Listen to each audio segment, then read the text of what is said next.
Between October 18th and October 22nd, the Fremo celebrated its 42nd anniversary, and the American group participated with a sizable layout. For the special occasion, the decision was made to operate the layout with a timetable and train order operating scheme, also known as TT&TO. The layout was designed to include one very long main line with three short branch lines. The main line started from the staging yard Parkwater, running to the first station called Hoquiam.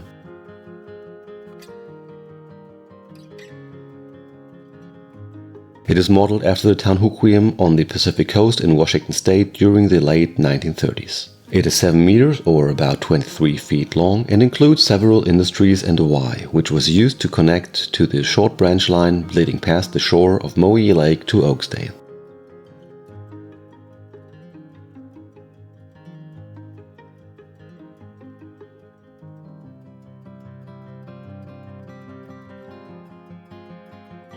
Oaksdale is a small station module that saw a daily passenger service and was serviced by local freight extras. Back on the main line, the route led through the long Sabiasville Curve module into Arrowhead.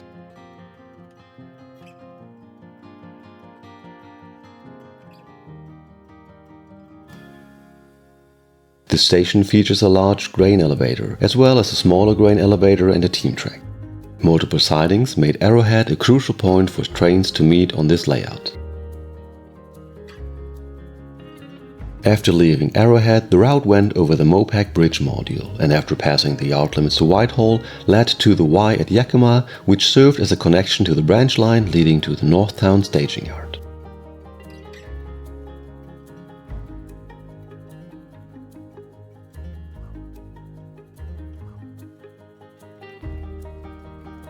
The main line led past the Yakima Fruit Row module into Whitehall Yard.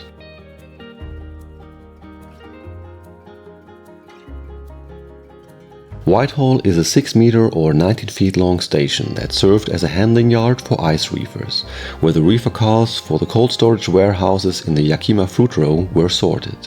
This operation included either pre-icing the cars before loading or adding ice after loading on the ice dock in the station. Some trains also changed their engines in Whitehall before continuing. After leaving the station, the line led along the shore of Wolf Creek into Cascade.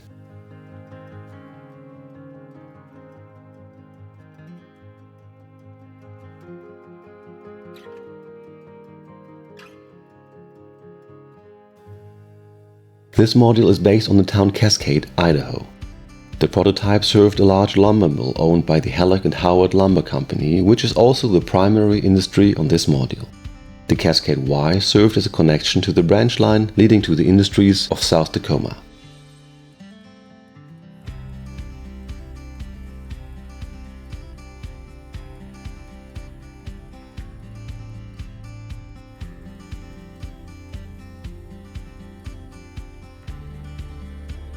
After Cascade, the line led to the Centralia staging yard, which marked the other end of the main line on this layout.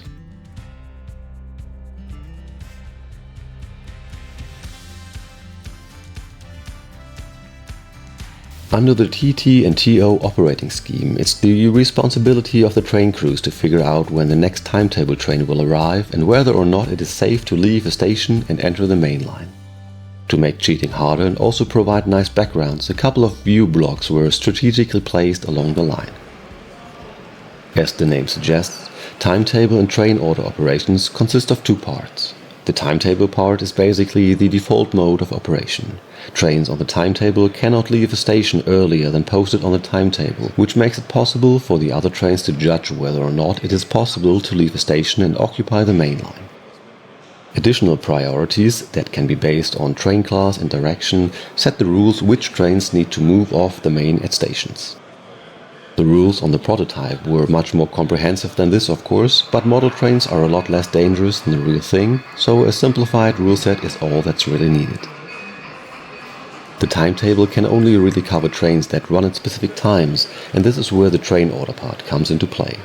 One way to create an extra train, simply called an extra, is a timetable train to be excessively late. The other way is for a train to be called as an extra from the start.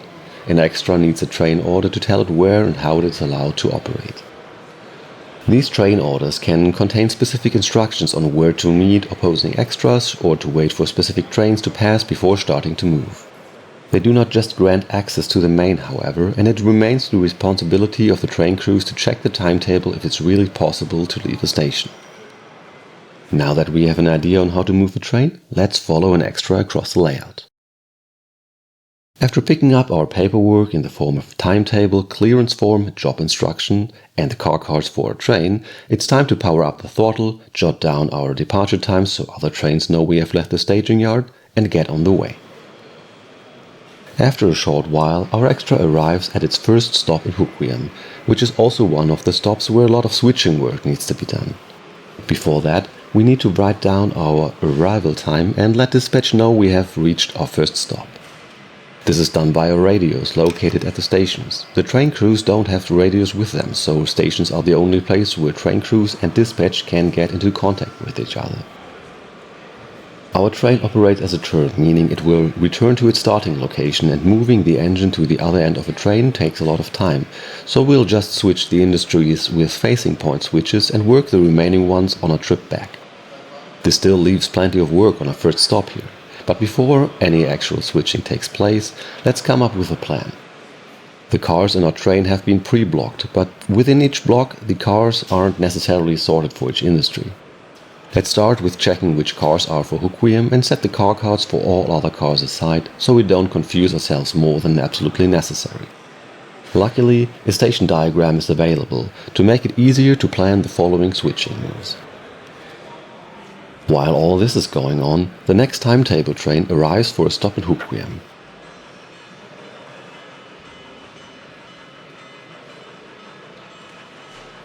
This blocks access to some tracks, but it is a good opportunity to take on some more water for our engine.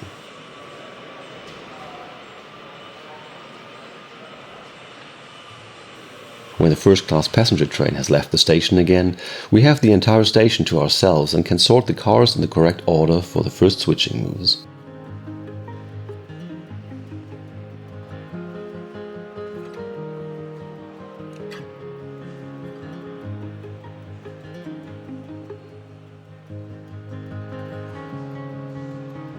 We'll start with pulling the outbound cars from West Coast Plywood and then setting out the single inbound car we brought. There'll be a couple other cars visiting the station later, so there's a good chance the industry will receive more cars later in the day.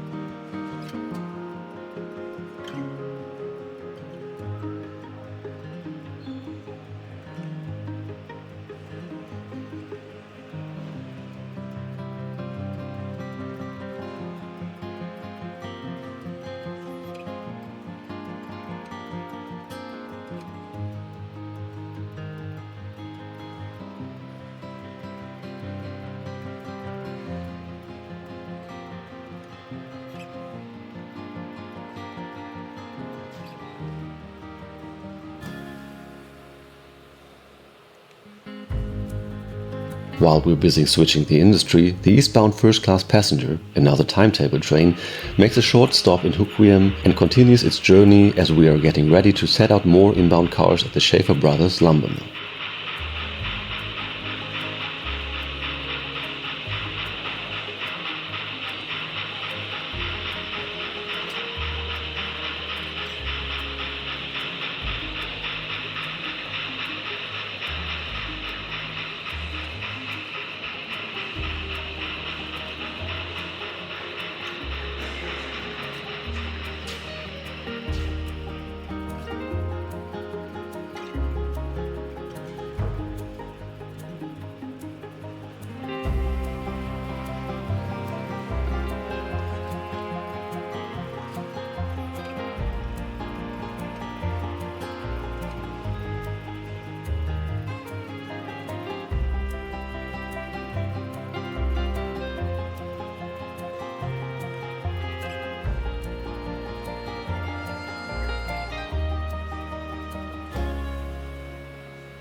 The next move takes us to the other end of the station.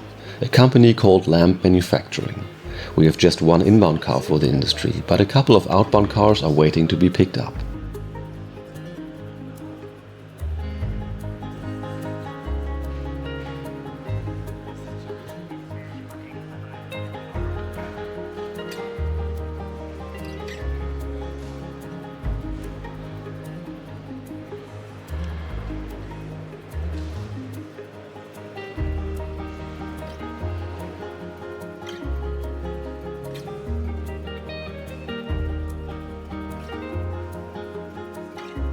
Our train has not only a limit on the total train length, but also on the directions of outbound cars we can move. Most of the outbound cars we pulled were not going in the direction we're going, so we're leaving them on the holding track for other trains to pick up. Since the early morning passenger trains have already passed through, we could in theory leave Hoquiam and continue our journey, but we have received a train order telling us to wait for the train X3673 here, so we'll play the waiting game for a bit. After a little while the train rolls into town. It's a local originating out of Centralia and working the industries along the line until Hoquiam before heading back to Centralia. While we were waiting, another train out of Parkwater showed up. Since it doesn't have any planned stops until Whitehall, it will leave the station before us and we'll use the time to take on more water at the water crane before noting our departure time, leaving Hoquiam for our next stop in Arrowhead.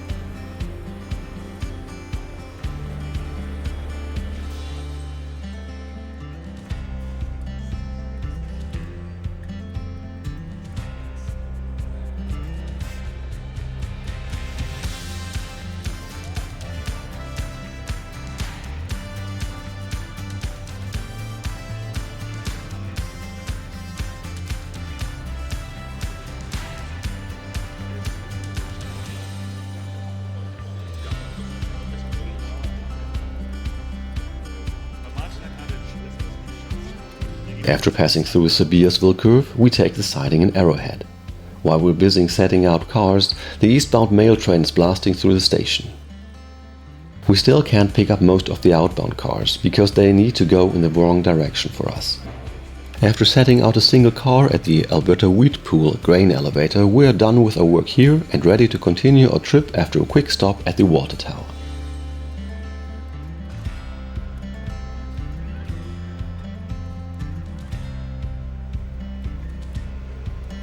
After a short while, we are approaching and passing over the Mopac Bridge. This means the yard limits of Whitehall are only a short distance away, and with it, the next industries we need to switch.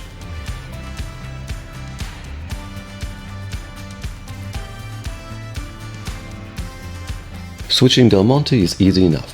One car to set out, 3 outbound cars to pull.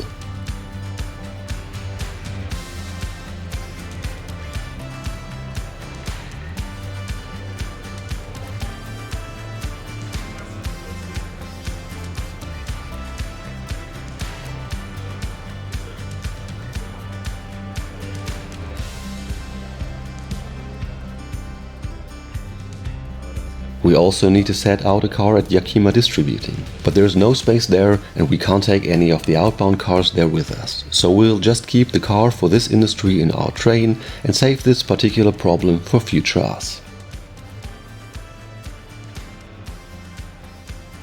With this little act of procrastination, we are ready to round Yakima Curve and head towards the next industry we need to switch.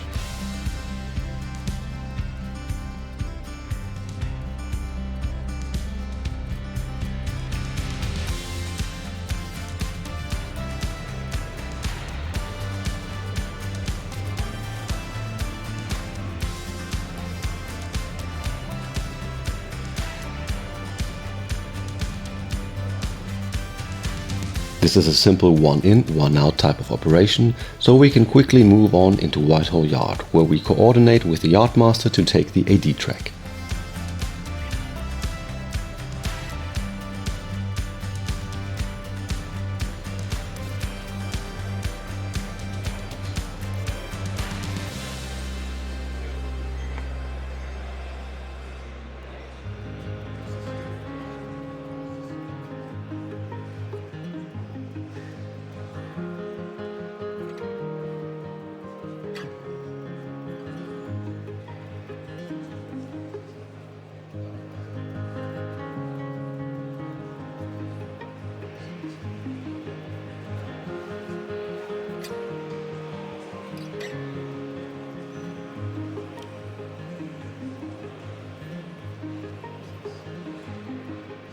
We also need to drop off 2 cars here, but the industries in the yard are switched by the local switching crew, so we just need to drop the cars off on a siding.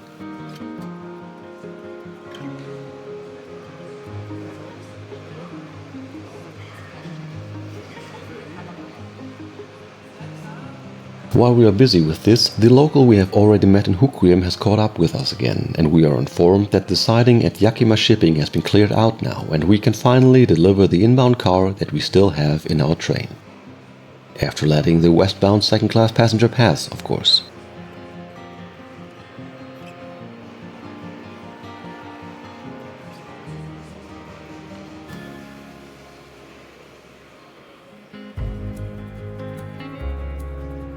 When we are done with the set-out, we return with the light engine to a Whitehall yard that has become a lot more busy in the meantime. All tracks are occupied, a passenger train is setting out head-end express freight cars, and we can't get our engine to the head of our train. At least not easily.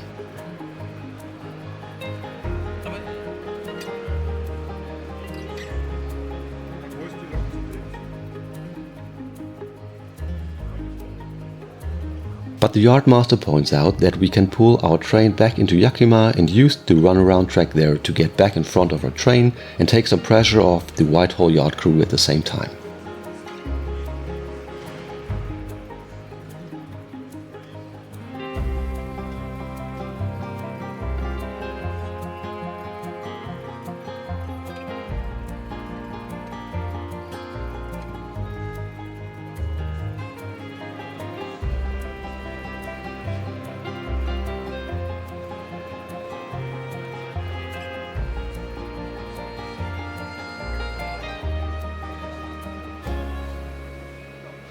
And a couple of minutes later we are ready to leave town again and continue our trip. But first we need to let a passenger train overtake us and then wait to meet a work train extra.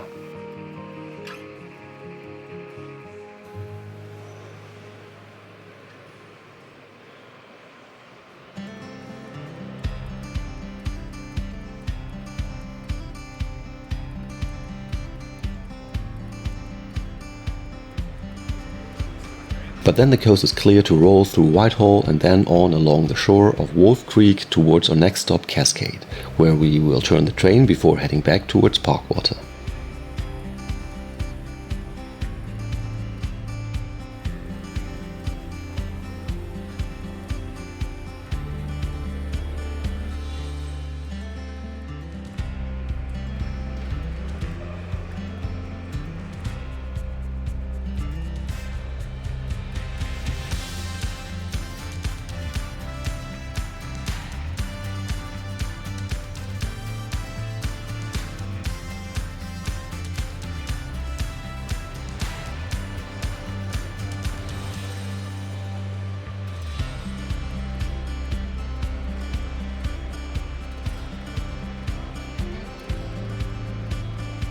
The first order of business after arriving is to pull the outbound cars from the Halleck and Howard sawmill.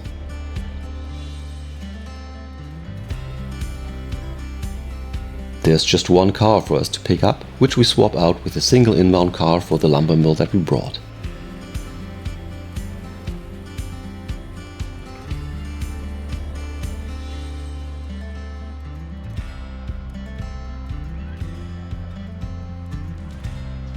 The last inbound car for Cascade is a boxcar that needs to be set out at the station house track before we can turn our engine at the Y.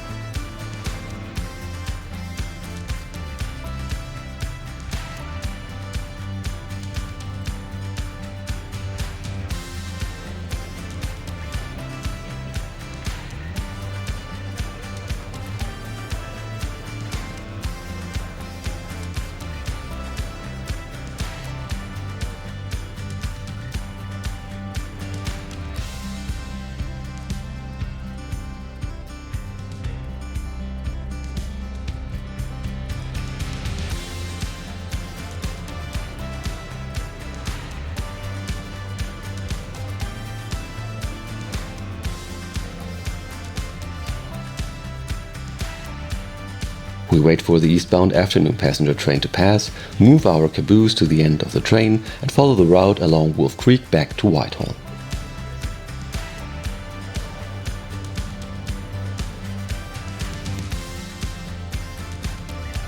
We only need to switch cars at Hoquiam, so our return trip will be a lot faster, but we still need to pick up a cut of cars at Whitehall.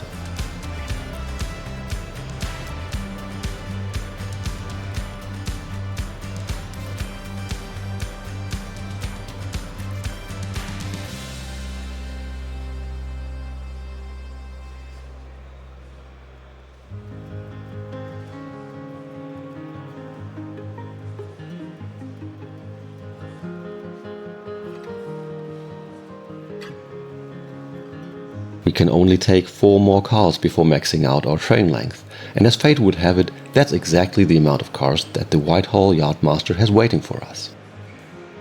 The passenger train we saw back at Cascade is heading out head-end cars, while the yard crew adds the outbound cars to our train.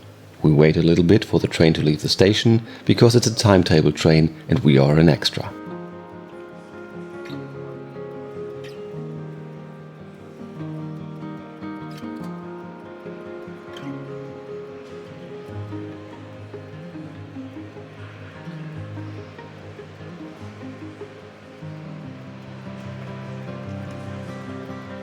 As soon as the track is clear, we start moving out of Yakima, and before long we're back at the Mopac Bridge heading into Arrowhead, where we meet the westbound first-class passenger train.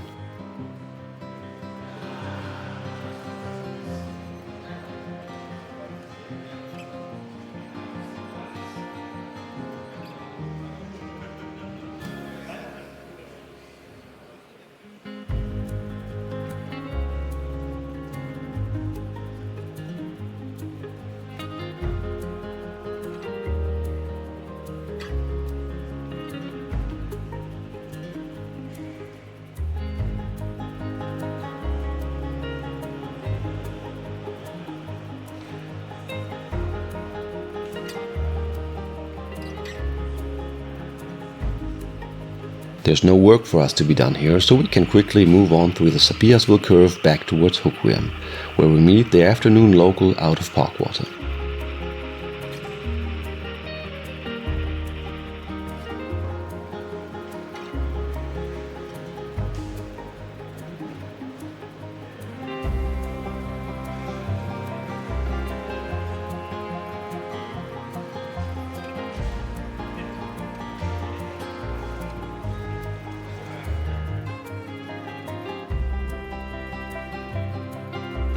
We are going to work at the opposite end of the station, so no real coordination is needed.